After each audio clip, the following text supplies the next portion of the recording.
See? There's nothing to be worried about, Espoir. I think I have a few things to be worried about. As defiant as I am, I want some of that broth. Give me that food. Hello and welcome to my YouTube channel. I am Espoir Duvit, and today I'd like to play a game called Just Be Patient. The dim lights flicker outside of the diner. It's been almost an hour since closing. The booths are wiped down, the chairs are stacked, and the kitchen has gone quiet except for the low hum of the vents. It's just you and the cook now. Espoir, you gonna stand there zoning out, or are you clocking out tonight? No, I want to stay here all night with you. The clipboard sits at the edge of the service counter, half hidden beside a stack of receipt paper. Everyone else's name is already there. Only one line is still empty. Yours. You pick up the pen and scribble your name, Espoir. All right, let's head out. Let's get out of here. Also, why are there only 2 of us in the store at night? There should be at least 3 people. The 2 of you head out the door, locking it behind you. The cook heads towards the parking lot, waving a goodbye. You're thankful the night's over as you head out into the street. Alone? The cozy lights of your workplace hum behind you. October should be crisp and cool. Instead, the air is thick and warm around you. Your body aches. You debate taking the normal route home, the well-lit one with houses, porch lights, and the occasional passing car. But the shortcut is faster. We don't take shortcuts at night. Me. And you're so tired. Your job really takes a toll on your body, and the new medication that your doctor put you on isn't helping. You thought that your new prescription would help soothe your anxiety, but so far you've only noticed how much more tired and weak you've been. You turn down the narrow alley without thinking too hard about it. The street lights are sparse. One flickers. I don't like that. There's no wind, no cars, just your footsteps, and my gigantic thing of mace, and my gigantic machete, and my gigantic RPG cannon. Walking down the alley in a tank. And then another pair, crunching behind you. You stop, and silence follows. You resume walking, and moments later you hear the footsteps behind you again, matching your pace. Step for step. Well, looks like we got a problem here, and I'm gonna have to turn this RPG on somebody. Slowly and carefully, you stop and look over your shoulder. At first, you don't see the figure, just darkness. Then the shadows start to separate from each other, and you spot a human-shaped figure several yards back. Their faces obscured by the night's darkness. It's fine. It's not fine. Maybe they just live around here. You resume walking. The street suddenly feels too long and too quiet. The flickering streetlight buzzes above you, casting jagged shadows across the pavement. You debate what to do. Let's see, run, confront them, politely greet them, ignore them, tell them that you've got a gallon of mace and 30 years of pent-up rage. Well, in this situation, non-fictionally, I think you should run. But I'm kind of loopy, and this is fictional, so I'm just going to politely greet them. I'm going to politely turn around with my RPG cannon on one side and my machete in the other and say, "Hello, sir and or madam. Is there some sort of problem? Do I need to take your life tonight?"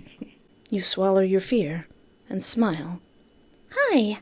Sorry, I just noticed we're walking the same way." The figure hesitates, like you startle them. "Yeah, my greatest weapon of all, kindness." Then they step into clearer light. And as the light reveals the figure, you realize that they're a man. "Hi." His voice is low, not threatening, just calm. "That's even more scary." You keep walking, and he walks beside you. This is awkward. You clear your throat. So, weather's nice, right?" He hums. Unusually warm." You laugh awkwardly. "Yeah, I dress for like freezing temperatures, and instead I'm sweating." He glances at you. Not at your face, but at your arm. He seems totally disinterested in your small talk. Why would I tell this stranger that I'm sweating? You look forward again. Do you live around here? Yes. The longer the silence lingers, the more desperate you become to smother it with random personal details about yourself. Don't get me started on my favorite anime. I like to take this shortcut sometimes when I'm tired. It saves like 10 minutes. I know. Your steps falter. What? He quickly corrects himself. I mean, it's efficient. I like to take it myself sometimes. You give him a small, nervous smile. You could bring up the fact that why are you wearing a face mask when it's so hot? Or maybe he's just worried about his health. He's closer now. You don't remember him closing the gap. He smells clean, like disinfectant. Oh, well, that's good. Your arm brushes his sleeve for half a second. He stops. You instinctively turn. I'm sorry. I didn't mean to... It's okay. He interrupts quickly. His hand moves. For a second, you think he's going to touch your face or hit you. Instead, he grabs your arm. Before you can react, he yanks you forward. Hey! The world spins. Your back slams against his chest, and an arm snakes around your waist, locking you in place. Sir, please. Another hand claps over your mouth. Your scream dies against his palm. He's stronger than he looks. You thrash violently, trying to stomp on his foot, elbow his ribs, anything. He grunts softly. Shh. His voice is right against your ear now, steady and controlled. This will hurt a lot less if you stay still. Maybe I want it to hurt. Something cold presses against the inside of your arm. Your stomach drops. A syringe. Aw, man. You jerk harder. His grip adjusts effortlessly, like he's done this before, pinning your arm at an angle you can't fight. He moves with frightening precision, like he's done this before. The needle slides into your skin, eliciting a sharp sting. You whimper against his hand. There we go. His tone almost sounds reassuring. Your limbs start to feel heavy. Your fingers stop responding first, then your knees buckle. He holds you tighter so you don't hit the pavement, like you might break. God, I'm sorry. You were being so sweet to me, too. Your vision blurs. The last thing you see is the dark shape of his gloved hand. Then everything fades to black. Rude!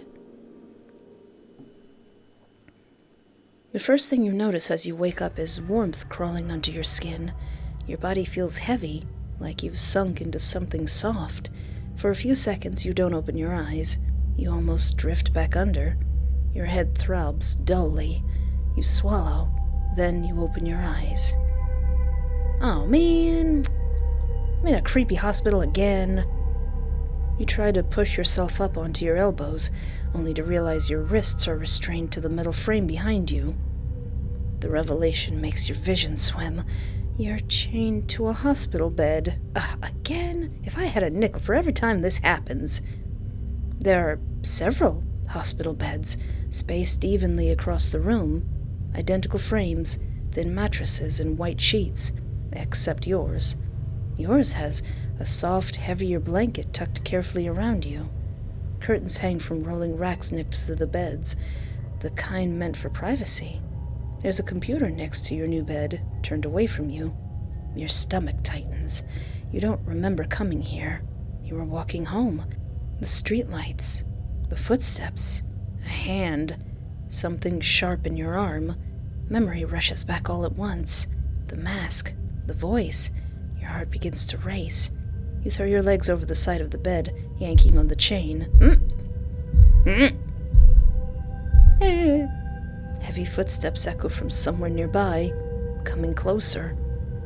Your pulse pounds in your ears, and then he steps through. Hello, doctor. No mask, just a familiar face. Dr. Mercer?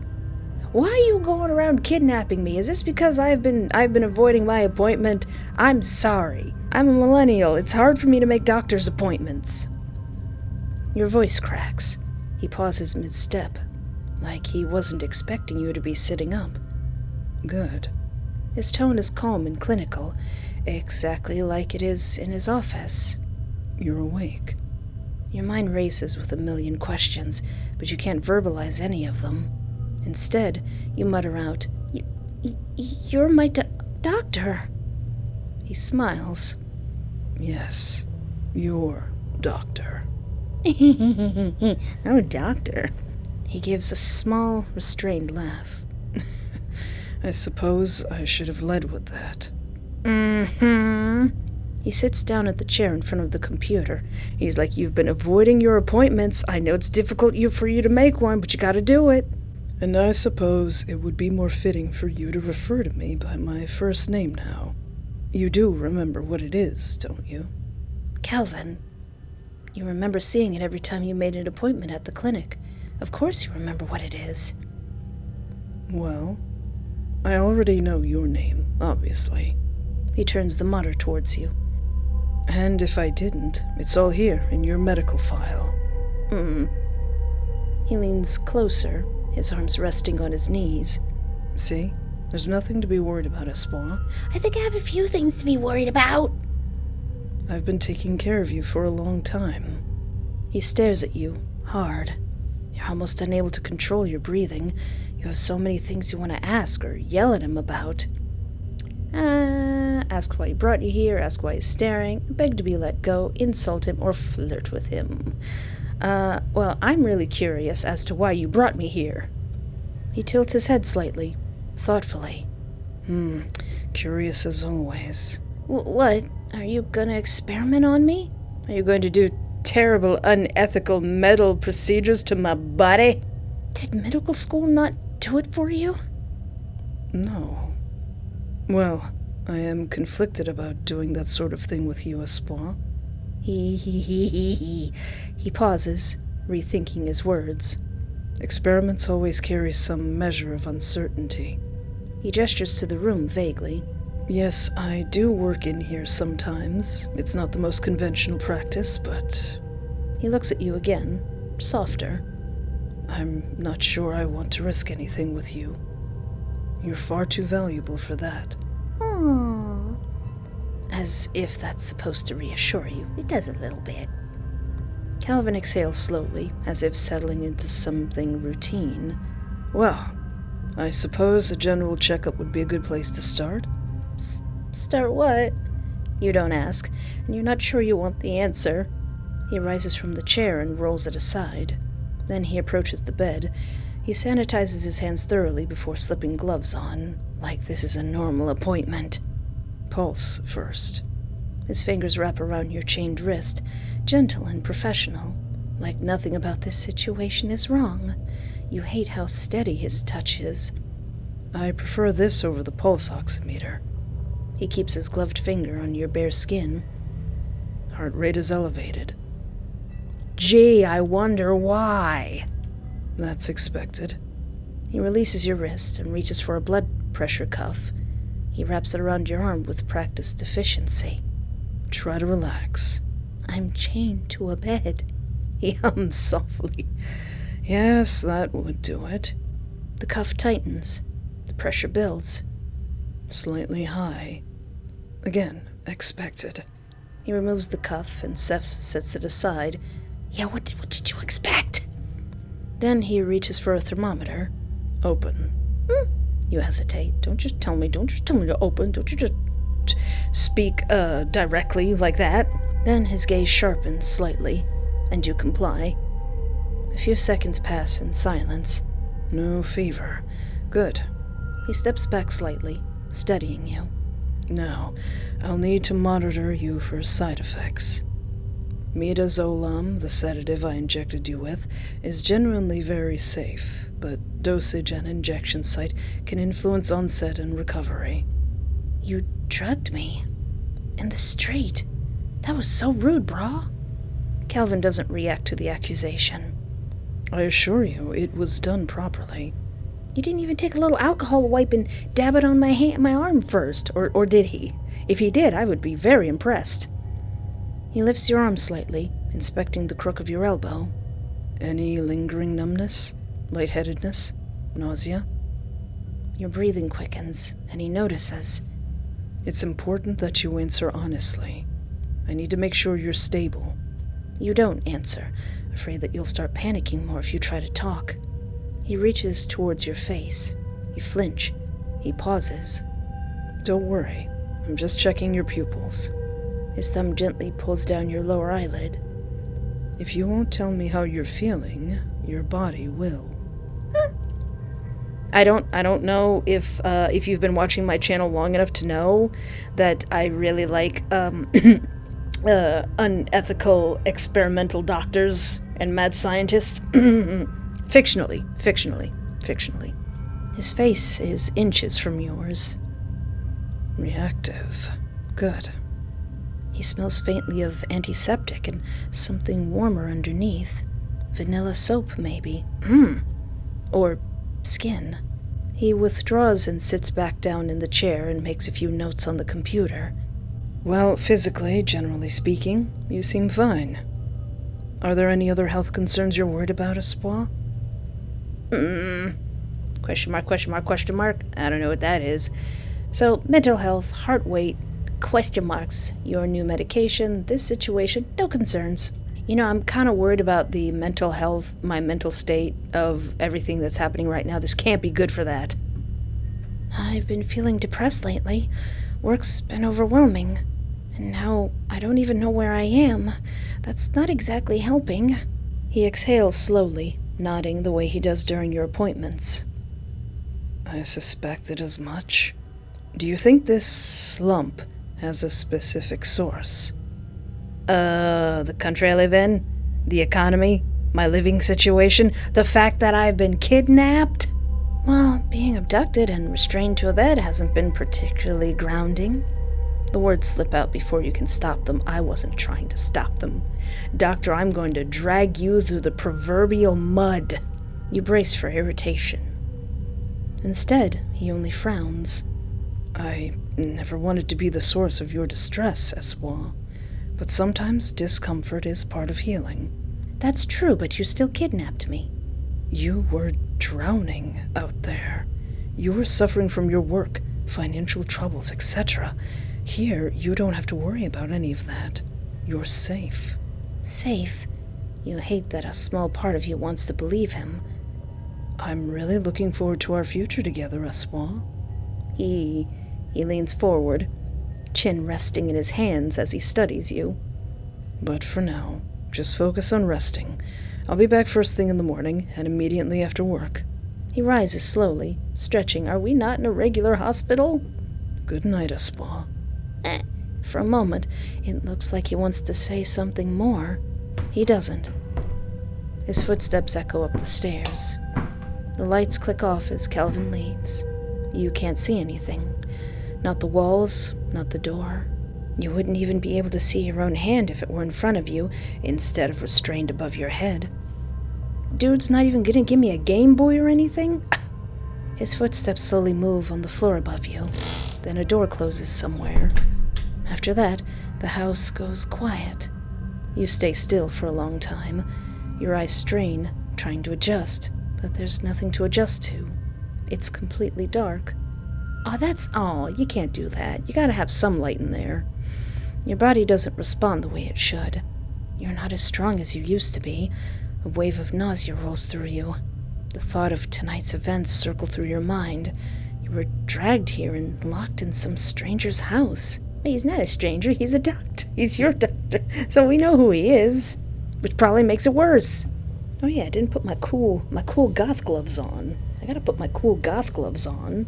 I gotta put on my, because tonight will be the night that I will fall for you gloves. He may be your doctor, but he's still a stranger. Your heart starts beating faster. You listen for movement, for footsteps, anything. But the house stays silent. Eventually, you crawl into the most comfortable position you can, staring into the dark. Sleep doesn't come easily, but but staying awake becomes harder. Exhaustion pulls you under. Not even gonna, give me some water or something? You wake slowly. For a moment, you forget where you are. Then the restraints on your wrists remind you. You blink a few times and look down. Something feels different. I better not have already lost my gams. Your clothes. They're not the ones you were wearing last night. The fabric is soft, clean, and comfortable. You don't recognize them, and you definitely don't remember putting them on. You stare down at the unfamiliar clothes for a long moment. He saw my goodies. A small piece of paper rests on the mattress beside you. Close enough to read, but just out of reach. You lean your head towards it, squinting. I had to go in today. I meant to greet you this morning, but you were fast asleep. I'll be back around 4 p.m. Please try to rest as much as you can. I'll want you feeling well when I return. Love, Calvin. Aww. You stare at the note. 4 p.m. Is there not even a clock in here? You look around the room. There's no clock, no window, nothing that tells you what time it is. You're really bad at this, Cal. You're really bad at this kidnapping thing. Or how long you've been here. Or actually, maybe he's very good at it. Or how long you'll be waiting. Knowing he'll be back at 4 p.m. suddenly feels useless. The house is completely silent. Stay put? Test the restraints? Oh, you know I'm going to put those restraints to the test. You shift slightly on the bed, and the restraints creak. Ooh. Your eyes move to your wrists. They look tight, but Calvin isn't here. If there's a time to try something, it's now. You pull. The metal digs immediately into your skin. You grit your teeth and pull harder. Nothing. The restraint barely moves. You twist your wrist, trying to slide it through. The edge of the cuff scrapes against bone. You inhale sharply as pain shoots up your arm. You stop. Dang it. For a moment, you just breathe. Then you try again, harder. The mattress shifts beneath you as you strain against the restraint. The metal bites deep into your skin. A sharp sting tears through your wrists. You gasp. Ooh. Warmth spreads beneath the cuff. Owie. You don't have to see it to know you've broken skin. You force your hand again, twisting, pulling, forcing it through the smallest gap. For a horrible second, you think your hand might actually get stuck. Then, your hand wrenches free. Yay. You collapse back against the mattress, breathing hard. Your wrist burns. When you lift it, a thin line of blood trails down towards your palm. Well, at least it didn't take the whole hand off. The other restraint is easier after that. Within a minute, you're free. You sit up slowly. Your head swims a little, but you can move. You rub your injured wrist carefully, and it throbs. There's gotta be, some medical stuff around here I can grab. You should probably be quieter next time. You look around the room. If Calvin returns soon, this might be your only chance. Investigate the room, the door, look for a weapon, check the computer. I'm gonna look for a weapon. The room feels strangely different now that you're standing in it instead of lying helplessly on the bed. The bed feels less like a cage now and more like a piece of furniture. That should comfort you, but it doesn't. You're still here. Your body aches, and he's still somewhere beyond that door, deciding what happens next. But being able to move, even this little, makes your chest loosen a tiny bit. For the first time since waking up, your body feels like it belongs to you again. Your eyes drift towards the door again, wondering if it's locked. You don't want to wager time you don't have on a small chance that he didn't lock the door. You force yourself to look away before frustration can settle in. If you're going to survive this, standing in the middle of the room and staring at the door will not help. There has to be something in here. You begin to search more carefully, moving through the small room with deliberate caution. The room itself is disturbingly orderly. Nothing appears random or neglected. Every object has a place, arranged with the same careful precision you might expect from an ordinary clinic. Your attention eventually drifts to a small metal tray positioned beside the bed. Ooh, jackpot. Gauze packets sit neatly stacked beside sealed alcohol wipes, and a pair of small surgical scissors rest beside them.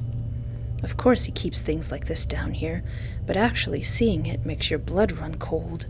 Your fingers brush over the cool metal surface before pausing over a thin instrument resting near the edge. A scalpel. Oh, ho, ho, ho, ho. The blade is narrow and gleaming, its surface catching the dim basement light with a sterile brightness that makes your pulse jump. It looks impossibly small, and yet you know exactly what something like this is capable of doing. You pick it up carefully, gripping the handle between your fingers, while trying not to think about how easily that blade could cut through skin. The metal is cold, almost shockingly so. He doesn't even leave it warm in here for me, and the sensation sends a quiet shiver up your arm. For the first time since waking up in this room, the suffocating sense of helplessness loosens slightly. It's not much, but you feel like you have your autonomy back. You glance towards the door again, half expecting it to swing open the moment the thought of stabbing him crosses your mind. If the opportunity ever comes, this might be enough. I get an actual chill from that. The clicking sound pulls you from your thoughts. It's faint, but unmistakable. A door opened, somewhere in the house. It sounded heavy, like a front door. Your stomach sinks. Calvin is home. Maybe he won't notice your hands are free. Maybe he won't notice the weapon. You hear Calvin begin his descent. His footsteps are steady and unhurried, carrying the quiet confidence of someone who fully expects everything to be exactly the way he left it, but he's gonna be wrong. You close your eyes and keep your wrists raised above your head, trying to recreate the position the restraints forced you into earlier. Good idea. Your arms ache from the tension, but you force them to remain still as the sound of his shoes against the wooden stairs grows closer. When he reaches the bottom step and the door clicks open, the room falls into silence. You can feel his presence somewhere nearby, lingering just out of reach. Even without looking, the awareness of him settles heavily in the air, as though the entire room has shifted its attention towards you. I see you're still resting. His voice is calm and thoughtful, as if he's commenting on a minor observation rather than addressing a person. You hear the soft rustle of fabric, followed by the faint thunk of something being set down on a nearby surface. I was hoping you would be. Your body went through quite a lot last night.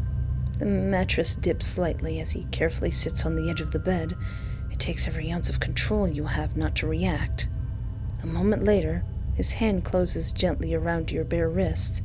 Your pulse immediately betrays you. This is interesting. He lifts your arms slightly, lightly restraining them both with one hand. Wait, hold on. He restrains both of my arms with one hand? Oh, doctor, what big hands you have. I believe there were restraints on these when I left this morning, and they didn't have these wounds on them.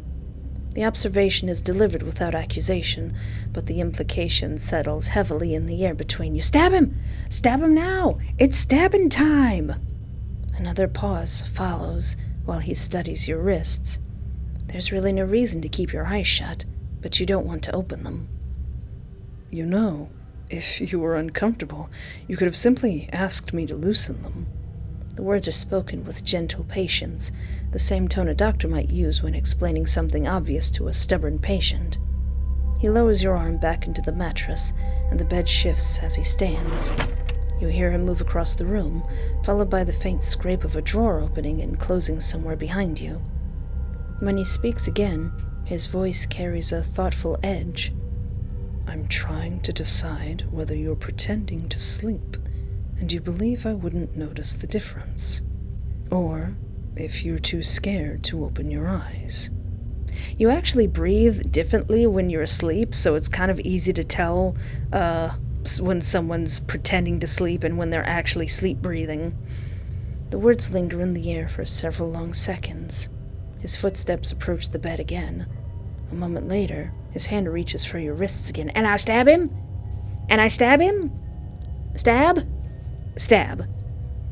His fingers close around your arm with the same careful firmness as before. Either way, I think we should address your thievery. Your heart sinks as you feel him take the scalpel from under the pillow. You can open your eyes. I know you're awake. Open your eyes. Keep them closed. I will face him. I almost had you, Doctor. You foiled me this time. You slowly open your eyes as instructed. I didn't do it because he told me to. I did it because I wanted to glare at him. After all, his hand has your arms pinned against the mattress. And he has your scalpel. You don't want to make him any more upset, but I do. Your vision adjusts, and you see Calvin hovering over you. He lets you go to give you space as you rub the fake tiredness from your eyes. Pseudo-fatigue, I see. You don't answer. Before you can protest, he fastens the handcuffs back over your wrists. I don't believe you're at any risk for fractures or nerve damage, so as long as you don't attempt something like that again, you should be fine. Calvin sets something onto the bed before settling onto the chair beside the bed. Now, there are a few ground rules we need to discuss. His voice is calm and steady, the same tone a doctor might use when explaining a treatment plan. This situation will function much more smoothly if expectations are clear. You stare towards the wall, refusing to look at him. He continues anyway.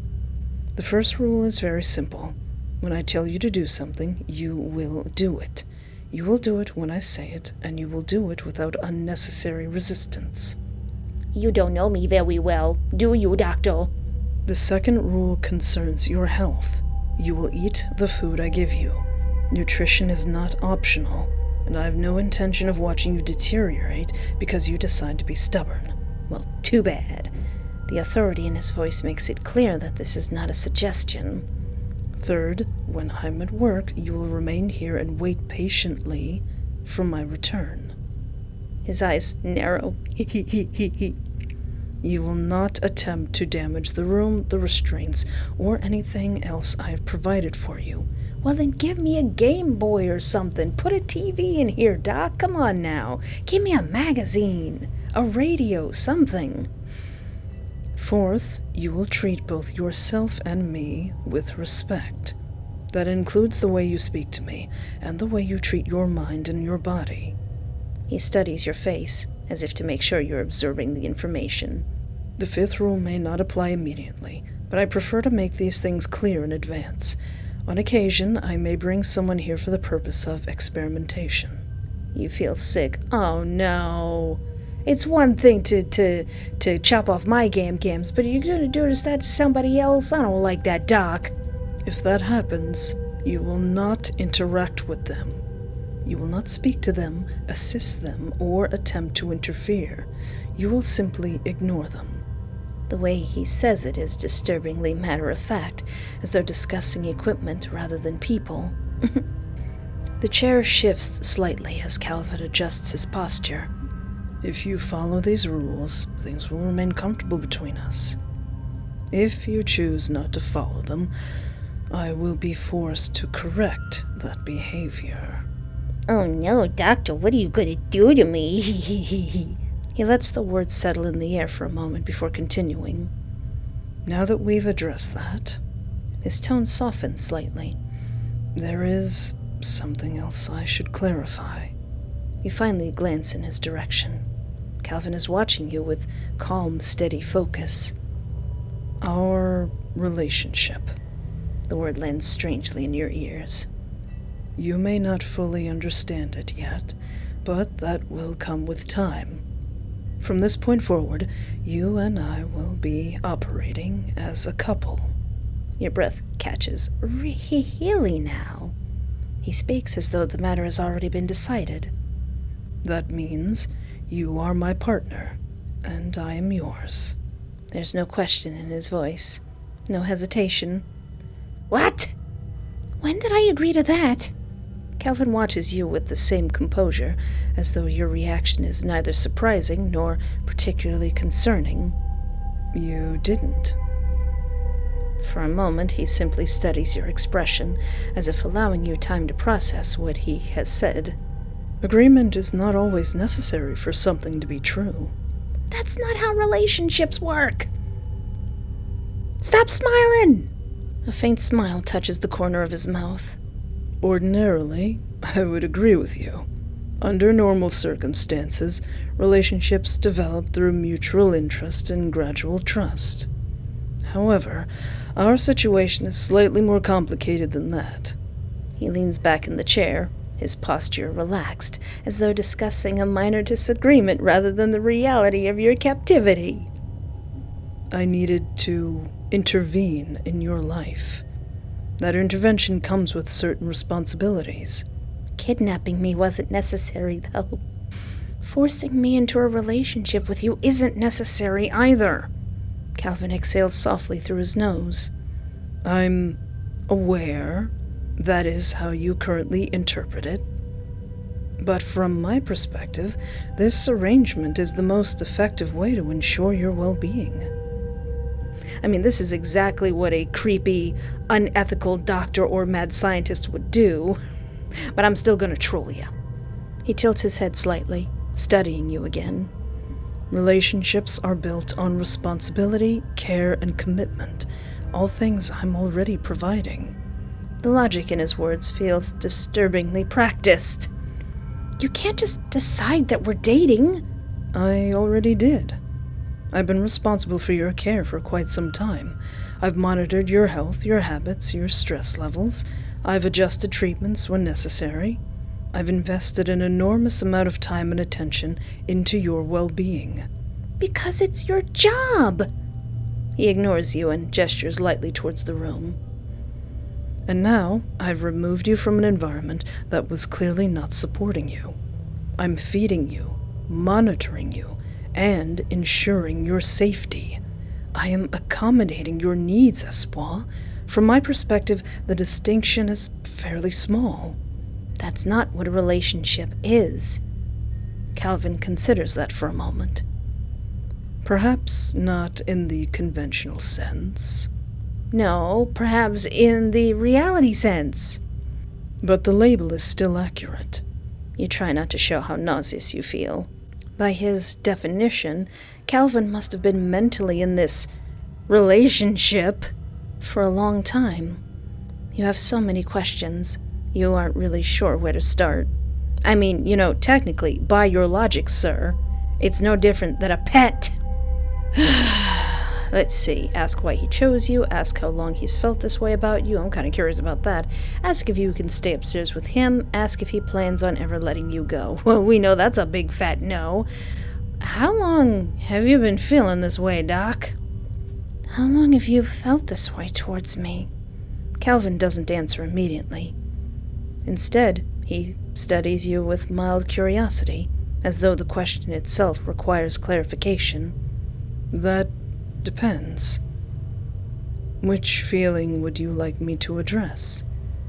He leans back in the chair, folding his hands loosely together. Professional interest? Concern for your health? Personal attachment? Or the decision to bring you here? You stare at him. All of it! All of it! Calvin continues calmly.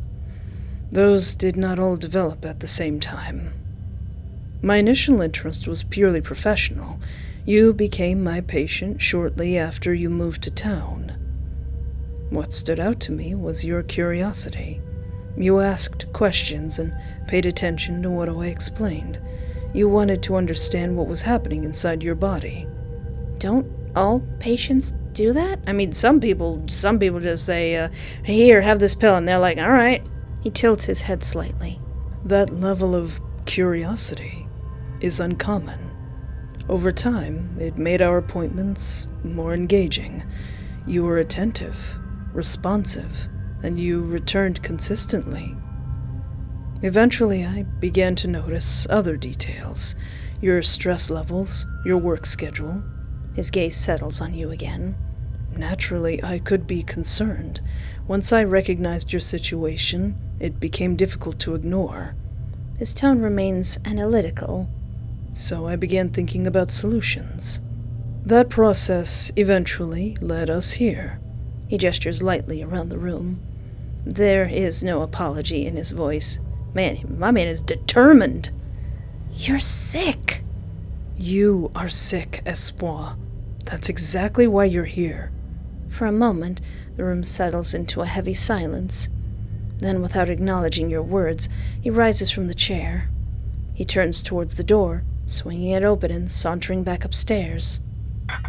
You hear clinking and clanking from the room above you. When he comes back, there's a bowl in his hands. Steam lifts from its surface in thin, wavering strands, carrying a subtle but unmistakable scent across the room. That better be some mac and cheese! It only takes a second for your body to react. The smell is warm and savory, and it makes your stomach flutter in a way that's both sudden and deeply uncomfortable. You hadn't fully registered the hunger until now, but it asserts itself quickly. You haven't eaten in a while. He sighs, disappointed. That isn't acceptable, and I apologize for that. He crouches down and holds the hot brothy soup in front of you. My doctor, what lovely eyes you have. He holds the spoon up to your mouth. Your body needs nutrients if it's going to recover properly. His gaze lingers on you, steady and expectant. As defiant as I am, I want some of that broth. Give me that food. You hesitate for only a moment before parting your lips. Calvin's expression shifts almost imperceptibly, the tension in his posture easing as he guides the spoon towards your mouth. The broth is warm and soothing as it settles on your tongue. You swallow, aware of how closely he's watching you. Good. There is a quiet note of approval in his voice. He doesn't rush the next spoonful, allowing you just enough time before offering another.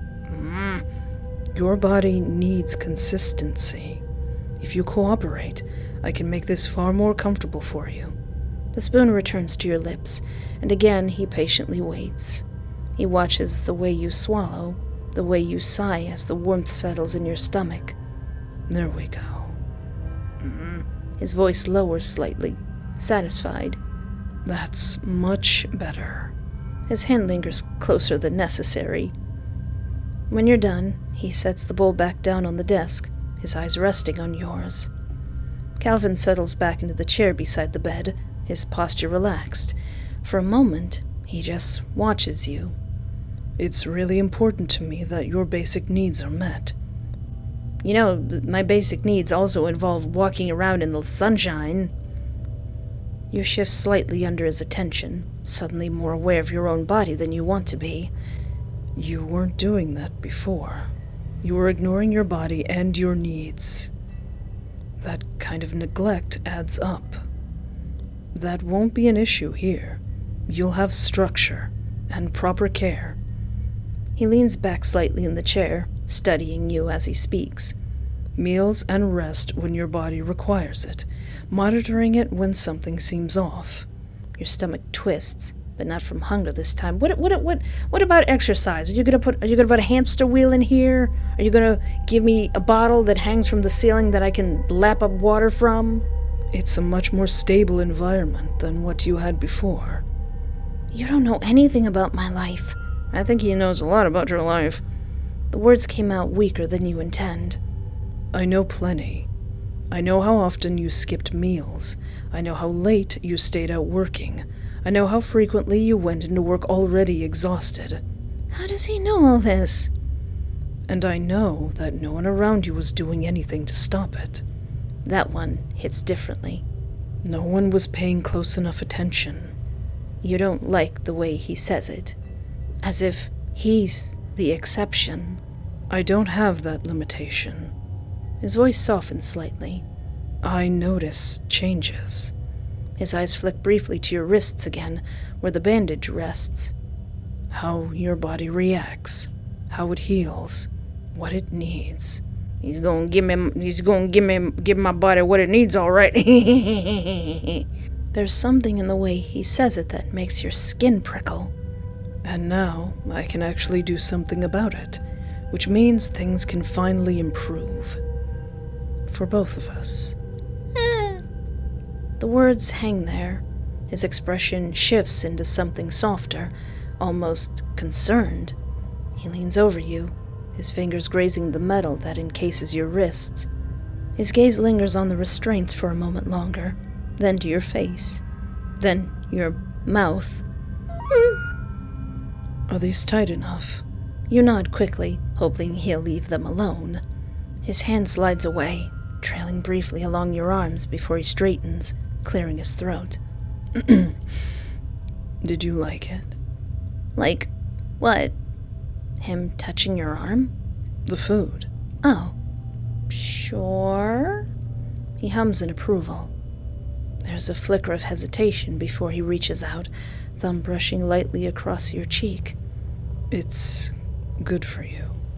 He exhales slowly, backing up and turning his head slightly, as if trying to reset himself. You're grateful for the distance. When he looks back, he's composed again. Come here. He interrupts, correcting himself. No, don't. He lets out a faint, breathy huff, not quite a laugh. You can't, can you? Something about that seems to amuse him, at least a little. His hand comes up instead, fingers resting lightly at your jaw, guiding your face towards him. He leans forward, slowly. For a moment, it looks like he might kiss you. He pauses briefly, eyes scanning your face. Then he presses a kiss to your forehead. It feels practiced, like it's something that he's decided is appropriate. He doesn't linger. He pulls back immediately. His hand drops from your face without hesitation. He takes another glance at your restraints. I don't feel there's any need for adjustment. He pulls back away from the bed. Then he steps towards the stairs. I'll be back in 10 minutes. He pauses at the bottom step. Don't go anywhere. He lets out a quiet, almost amused breath at his joke. Then he disappears upstairs. What do you mean, joke? You think I'm not going to try again? Time passes. It's hard to tell how long it takes for Calvin to come back. Something subtle about him is different. His movements are looser. His expression is calmer. The tension from before is gone. Whenever he needed, he took care of it. Now, it would be hilarious if he's using a medication on himself, but maybe he just had to pee. You should rest. His voice has returned to the familiar, measured, and composed version it was before. He steps back, closer to the bed. Your body tenses instinctively as his hands move to the blanket, adjusting it around you. He pulls it higher, smoothing it across your chest and shoulders carefully. He's tucking me in. His fingers briefly brush against the restraints again, checking their position. Not tightening them, just confirming that they'll stay. He pauses there for a moment, close enough that you can feel the warmth of him. I hope you'll sleep better tonight. His hand lingers near your shoulder for a second longer than necessary. Then it withdraws. He steps back. He turns towards the door, pausing only briefly before opening it. I'll be upstairs. If you need anything, you can call for me. The offer feels strange, like an empty gesture. Yeah, I can call for you, but you'll be upstairs and there's no call button. Then he leaves. The door shuts behind him. Silence settles over the room. You stare up at the ceiling. Your body feels heavy, not just from exhaustion, but from everything. The way he looked at you, the way he touched you, his intentions confuse you. Eventually, your thoughts begin to blur together. Exhaustion settles in, and your body sinks further into the mattress. And despite everything, you fall asleep. A cold sensation cuts through the haze of sleep. Something presses against your chest. At the same time, there's pressure at your throat. Your eyes snap open. Calvin is already there. One hand rests lightly against your neck, fingers positioned over your pulse. The other holds the stethoscope in place against your chest. I figured that's what that was. You wake quickly. You let out a shaky breath, your body tensing under him. It's getting faster. His thumb adjusts slightly against your throat, counting. The stethoscope remains cold where it rests against your chest. And then he pulls it away. His hand lingers at your throat a second longer, like he's reluctant to let go. Then that too disappears. He then straightens his posture, like nothing about this is unusual. Did you sleep well? You were under for a while. I'm already done with work. Your heart sinks. He was already gone for the day. You missed your chance. I slept fine. Did you put something in that soup? You totally did, didn't you? Good. That's a good start. He steps back. Now, how are you feeling? Annoyed, scared, hot, dirty, tired, angry. I'm pretty mad, bro. Not gonna lie. What kind of question is that? I'm angry. I don't want to be in this basement. I don't want to be around you. I just want to get out of here. So let me go. He watches you without reacting. There it is. His tone is flat. You feel your jaw tighten. Agitation, opposition, and verbal escalation are all expected. He steps closer, not hurried. But do you think that reaction is productive? Yes, I've gotten so much done by just being mad about it. It isn't.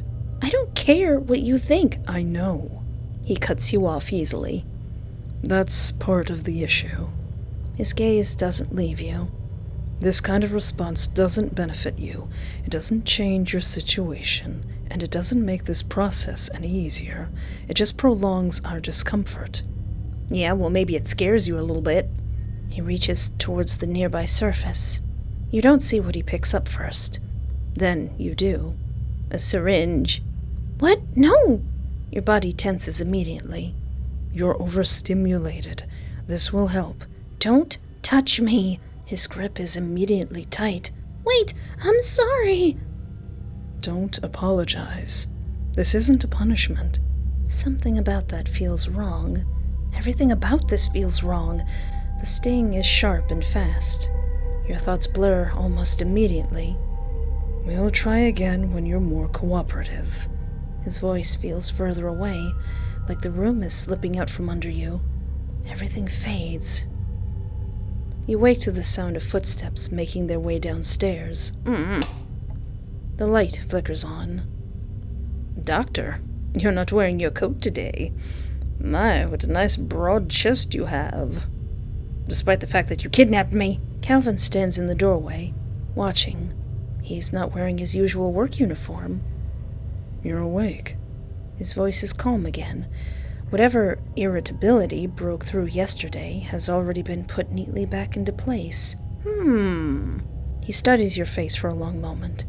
Not casually, but like he's arriving at something. I've been paying very close attention to you, to your behavior, and to the way you've adapted to your new environment. And I think I understand you better now. Calvin leans forward slightly. There's a strange tension in him now. Did I make you mad? It's subtle and controlled, but still there. There's something I want to ask you, and I want you to answer honestly. This is the first playthrough, so yes, I will answer honestly. I believe I know the answer already, but I need you to say it. Do you love me? Well, I mean, as much as I love unethical doctors, you've been being quite the butt, so meow. No. Calvin doesn't react immediately. He just looks at you, completely still. Something subtly shifts in his expression. Not anger, not even hurt exactly. Just recalculation, like his plans have been foiled. I see. I thought that might be the case. That's a lie. You can hear it in the way he says it. It's all right. This is a complex situation. Emotional responses don't always develop immediately, especially under stress. Your stomach twists. I'm not going to... You don't know that. You don't know what prolonged proximity and consistent care does to a person, or how attachment forms under the right conditions. Sir, did your let me take care of you not work, so now you're gonna speed run to Stockholm Syndrome? It's not gonna work. He steps closer. Not aggressively, but confidently. You've already adapted more than you realize. You listen. You respond. You've learned how to exist here. That's not nothing. You shake your head. That's not love. No, not yet. But it can become that. It just needs time and the right conditions. Your chest tightens as his fingers graze the side of your face. Hormonal bonding alone would accelerate the process. Your stomach drops. Physical intimacy creates strong attachment, even in cases where it isn't initially reciprocated. He watches your reaction carefully, like he's taking notes. You don't have to feel it right now. That's all right. I'm patient. Nothing changes. He doesn't give up. He doesn't lose interest. He just tries harder. Every interaction becomes something he's building towards. Every response becomes something he overanalyzes. And every moment of resistance becomes something he plans around. You wonder who's going to give in first. Diagnosis, compliance. No, I am not compliant. I am incompliant. I am uncompliant. I am non-compliant. That's enough. Oh no! Are you mad? Did I make you mad, Doctor? Yeah, I got my gaming laptop in here, and I got a PS4 so I can play Bloodborne. I'm good. I'm good, Doc. You need to take some blood? I'll stick my arm out the cage. Just bring me a cheeseburger, please.